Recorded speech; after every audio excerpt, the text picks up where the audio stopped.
सन्मति वाणी news channel में आपका हार्दिक स्वागत है। सादर जय जिनेन्द्र। श्री जैन प्राच्य विद्या अनुसंधान संगठन की हर माह बैठक होती है। उसमें ज्योतिष संबंधी, वास्तु संबंधी, हीलिंग संबंधी बहुत सारे विषयों को लेकर हम एक्सपर्ट से उनकी राय सुनते हैं, जिससे कि आम जनता को भी लाभ पहुंच सके। इस बार हमारे बीच में है श्रीमती रेणु जैन और वे हस्तरेखा के विषय पर अपने उद्गार व्यक्त करना चाहती हैं। निश्चित ही आपको उनके उद्गार से लाभ होगा। हस्तरेखा एक प्राचीन विद्या है जिसमें रेखाओं और चिन्हों का अध्ययन करके हस्तरेखा देखी जाती है। और जैसे एक हाथ का आकार होता है, जिसमें जैसा हाथ होता है, बड़ा हाथ होता है, तो उसके हिसाब से पता चलता है कि एक भव्य हाथ है और बहुत महत्वपूर्ण हाथ बनता है। उसके बाद में उसमें बहुत सारी रेखाएं होती हैं, पर सबसे ज्यादा इम्पोर्टेंट कुछ रेखाएं होती हैं जिनके बारे में मैं बताना चाहूंगी। और उसमें मैं काम काफी सालों से कर रही हूँ और ये बहुत अच्छा सही प्रेडिक्शन निकलता है इसके अंदर। ये हस्तरेखा में एक लाइफ लाइन होती है, हार्ट लाइन होती है और ब्रेन लाइन होती है। मैं आज हार्ट लाइन के बारे में बात करूंगी, जिसे हृदय रेखा कहते हैं। हृदय रेखा जितनी लंबी और स्मूथ होती है, उतनी ही मनुष्य अपने भावनात्मक रिश्तों को बहुत अच्छे से निभाता है और हेल्थ भी उसकी बहुत अच्छी रहती है। अगर हस्तरेखा गुरु पर्वत में चली जाए तो वो व्यक्ति आध्यात्मिक होता है। अगर हस्तरेखा कुछ छोटी कंडीशन में हो या कहीं रुक जाए तो वहाँ पे हेल्थ इश्यू और वो अपने जो भावनात्मक संबंध होते हैं उसमें बहुत अच्छे से नहीं अपने को निभा पाता है। ये रेखाएं बहुत महत्वपूर्ण होती हैं। इनके द्वारा किए गए प्रेडिक्शन से व्यक्ति का व्यक्तित्व और उनके कैरियर और भविष्य और सब चीजों के बारे में पता चलता है। बहुत अच्छी जानकारी दी। हार्ट लाइन के बारे में अभी रेणु जी ने बताया। मैं उनसे यह पूछना चाहता हूँ कि व्यक्ति अति भावुक यदि होता है तो हार्ट लाइन की क्या स्थिति होती है? अति भावुक होता है तो हार्ट लाइन कहीं ना कहीं से उसके ऊपर या तो कोई चिन्ह ऐसा आ जाएगा जो अशुभ होगा, या कट्स होंगी जिसकी वजह से वो बहुत भावुक होगा, या वो दो पार्ट्स होंगे। यदि वो कट्स नहीं है, जैसा कि आपने बताया कि जैसे एक महिलाओं की चोटी होती है रुकी हुई, ऐसी यदि रेखा होती है तो व्यक्ति अति भावुक होता है। और अति भावुकता में कई बार वो रात को गोपनीय रूप से तकिए गीले करता रहता है, अर्थात वो अकेले में रोता है, ऐसा भी कहा जाता है। लेकिन यदि वो स्थिति ना हो और हार्ट लाइन एकदम प्लेन हो, उसमें कोई भी डिस्टरबेंस ना हो, तो उसका स्वभाव कैसा है? कुछ भी डिस्टेंस नहीं है, कोई कट्स नहीं है, मतलब कोई चिन्ह भी नहीं है जो अशुभ चिन्ह नहीं है, तो व्यक्ति का नेचर बहुत अच्छा होगा। सबके साथ बहुत अच्छे संबंधों से वो भावुक तरीके से सबके साथ में अपना व्यवहार और अपने रिश्ते दिखाएगा। बहुत बहुत धन्यवाद श्रीमती रेणु जैन। आपने बहुत अच्छी जानकारी दी हस्तरेखा के बारे में। जैसा कि रेणु जी ने बताया कि जब कुंडलिका में निर्माण नहीं हुआ होगा तब एकमात्र हाथ ही होता था जिससे विद्वान उस रेखा को पढ़कर कितनी उम्र है और किस उम्र में क्या घटना घटित होगी इतना सटीक विवरण बताते थे। यह इतनी महत्वपूर्ण जानकारी देने के लिए रेणु जी का बहुत बहुत धन्यवाद।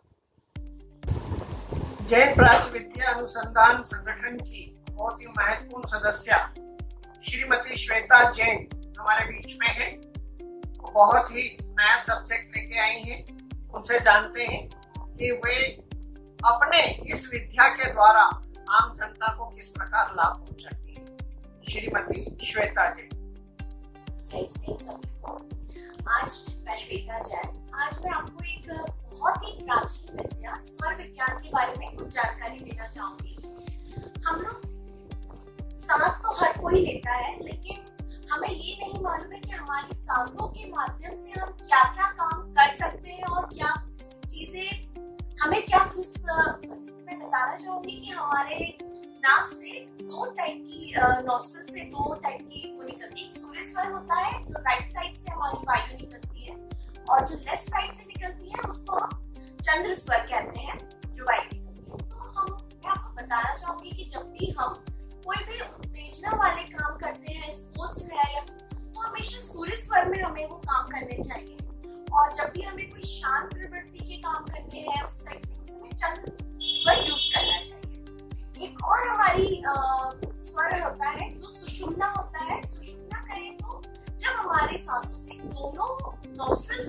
वायु बाहर आ रही है उसे हम सुषुम्ना स्वर कहते हैं। तो मैं थोड़ी सी जानकारी आपको इसके बारे में भी देना चाहूंगी। जब भी हम सुबह उठते हैं तो हमें पहले अपना नॉस्ट्रिल चेक करना चाहिए कि हम लेफ्ट साइड से हमारी वायु बाहर आ रही है कि राइट साइड से, और हमें वही पैर अपना आगे बढ़ के जमीन पे रखना चाहिए सांस को खींचते हुए, चाहे वो लेफ्ट साइड से हो चाहे राइट साइड से हो। और हम दिन भर के अपने जितने भी काम करते हैं वो हमें हमेशा इस तरह से ही करना चाहिए कि हमारा जो स्वर हम यूज हो रहा है, जैसे अभी हम बाहर जा रहे हैं तो यदि हमारा लेफ्ट स्वर चल रहा है तो हमें वही पैर बाहर निकालना चाहिए, और राइट स्वर चल रहा है तो हमें राइट लेग से बाहर जाना चाहिए। इससे हमें अपने सारे कार्यों में बहुत सफलता मिलती है। एक और मैं आपको बताना चाहूंगी, लेकिन यदि जब हम कहीं बाहर जा रहे हैं और यदि हमारी दोनों सांसों से दोनों सांसें बाहर आ रही हैं तो हमें उस टाइम बिल्कुल भी, चाहे हमारा कितना भी महत्वपूर्ण काम क्यों ना हो, उस टाइम हमें घर से बाहर नहीं निकलना चाहिए, या कोई भी इम्पोर्टेंट काम सुषुम्ना नाड़ी में हमें बिल्कुल भी नहीं करना चाहिए। क्योंकि वो उस टाइम में यदि बोलते हैं कि यदि आपको बाहर सोना भी मिल रहा हो या हीरे जवाहरात भी मिल रहे हैं तो आपको बिल्कुल बैठ जाना है। उस टाइम आप अपना रमोकान मंत्र या फिर आपके भगवान का जो भी इष्ट को आप पूछते हैं उसका नाम लें, और जब आपका स्वर कोई भी एक आ जाए उसके बाद ही आप अपने घर में प्रवेश के लिए बाहर प्रवेश करें, या फिर जो भी आप काम कर रहे हैं। तो यानी इसके लिए इससे आप बहुत सारे प्रेडिक्शंस भी, हमारे जो प्राचीन हमारे गुरु थे वो बहुत प्रेडिक्शंस भी करते हैं कि जीवन में क्या आपके होने वाला है। तो इसलिए मैं आपको इसी बारे में बताना चाहती थी। Thank you so much. बहुत बहुत धन्यवाद श्वेता जी, बहुत अच्छे विषय पर आपने प्रकाश डाला। स्वर विज्ञान, स्वर विज्ञान भी अति प्राचीन विज्ञान है। ऐसा कहा जाता है कि दिगंबर जैन समाज में जो मुनि होते हैं वो ठंड भी सहते हैं और गर्मी भी सहते हैं। तो वो कैसे सहते हैं? वो स्वयं भी स्वर विज्ञानी होते हैं। जब उन्हें गर्मी लगती है तो वो चंद्र स्वर का सहारा लेते हैं, और जब उन्हें ठंड लगती है तो सूर्य स्वर का सहारा लेते हैं। ऐसा कहा जाता है, क्योंकि मुनि महाराज जी से तो किसी की हिम्मत नहीं है कि वो इसके बारे में पूछ सके, पर ऐसा कहा जाता है कि मुनिवर ऐसे उपसर्गों को स्वर विज्ञान के द्वारा ही सहन कर पाते हैं। तो इतनी महत्वपूर्ण जानकारी देने के लिए श्वेता जी का पुनः धन्यवाद, और इसी प्रकार से आप अन्य विषय पर भी तैयारी करें और आम जनता को लाभान्वित करें। बहुत बहुत धन्यवाद। हमारे बीच में श्रीमती सुषमा जी जैन मौजूद हैं, बहुत ही अच्छा विषय लेकर आई हैं, डाउजिंग, पेंडुलम डाउजिंग। ये बहुत ही प्रभावी विषय है जिसके द्वारा बहुत सारी समस्याओं का निवारण किया जा सकता है। यहाँ तक कि डाउजिंग के द्वारा हम रत्नों का और क्रिस्टल का परीक्षण भी कर सकते हैं, जमीन का परीक्षण भी कर सकते हैं कि वो जमीन कैसी है, उपजाऊ है, वहाँ पानी निकलेगा या नहीं निकलेगा, या वो उपजाऊ के साथ साथ वो ऐसी है कि नहीं, उसमें घर बनाया जा सकता है। यदि वो पॉजिटिव है तो हम वहाँ घर बनाएंगे तो समृद्धि को निश्चित ही प्राप्त होंगे। अब हम जानते हैं श्रीमती सुषमा जी जैन से।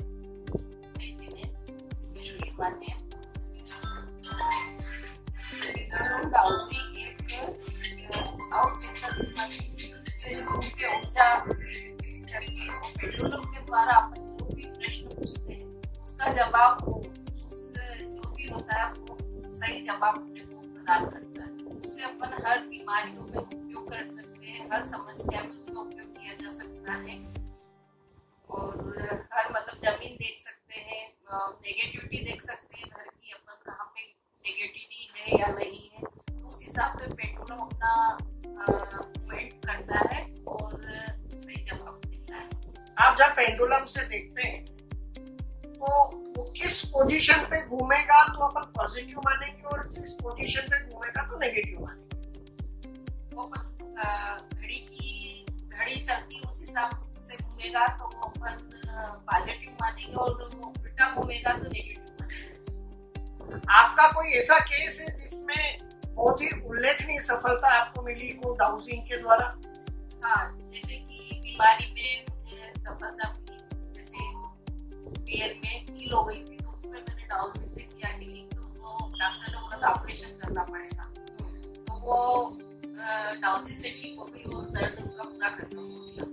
कितना समय लगा इस क्रिया में? इसमें 4 दिन बहुत ही अच्छी जानकारी दी। डाउजिंग के द्वारा जो बीमारी पेशेंट को हो गई थी, कील वगैरह जो होती है, डॉक्टर ने ऑपरेशन का बोल दिया था और सुषमा जी के द्वारा उसको मात्र 4 दिन में उसको निरोगी कर दिया गया। यह बहुत ही प्रभावी विद्या है। निश्चित ही हम सुषमा जी से भी लाभ प्राप्त कर सकते हैं। बहुत बहुत धन्यवाद। हमारे बीच में अर्चना जी राजवाल मौजूद हैं। अर्चना जी बहुत ही विद्वान हैं, लेकिन दबी छुपी रहती हैं। इतने विद्वान हैं कि इन्होंने क्रिस्टल में इतना अधिक अध्ययन किया है कि उसकी इतनी बारीकियों को जानती हैं, और साथ ही अन्य विषय जो ज्योतिष संबंधी हैं उनमें भी इनको महारत हासिल है। हम जानते हैं उनसे ही कि वे आज हमें क्या नया बताने वाली है। सभी को नमस्कार, मैं हूँ अर्चना राजवाल। कुंडली के अनुसार हम लोगों को ये आसान हो जाता है जानना कि हमारी कुंडली में किस तरह के ऋण बने हुए हैं, मातृ ऋण, पितृ ऋण। लेकिन न्यूमरोलॉजी में कुछ एक विशेष डेट ऑफ बर्थ होती है जिनके अकॉर्डिंग हम ये आसानी से जान सकते हैं कि हमारी कुंडली में 6 तरह के ऋण होते हैं। मातृ ऋण, पितृ ऋण, भ्राता का ऋण जिसे हम भू ऋण भी कहते हैं, या गज केसरी योग। ये सभी योग हम कुंडली में मतलब न्यूमरोलॉजी के अकॉर्डिंग इजीली जान सकते हैं। सपोज अगर किसी के डेट ऑफ बर्थ में 1 और 4 नंबर का कॉम्बिनेशन आ रहा है, क्योंकि 1 नंबर सूर्य का होता है और 4 नंबर राहु का होता है, तो राहु ही सूर्य में ग्रहण लगाता है।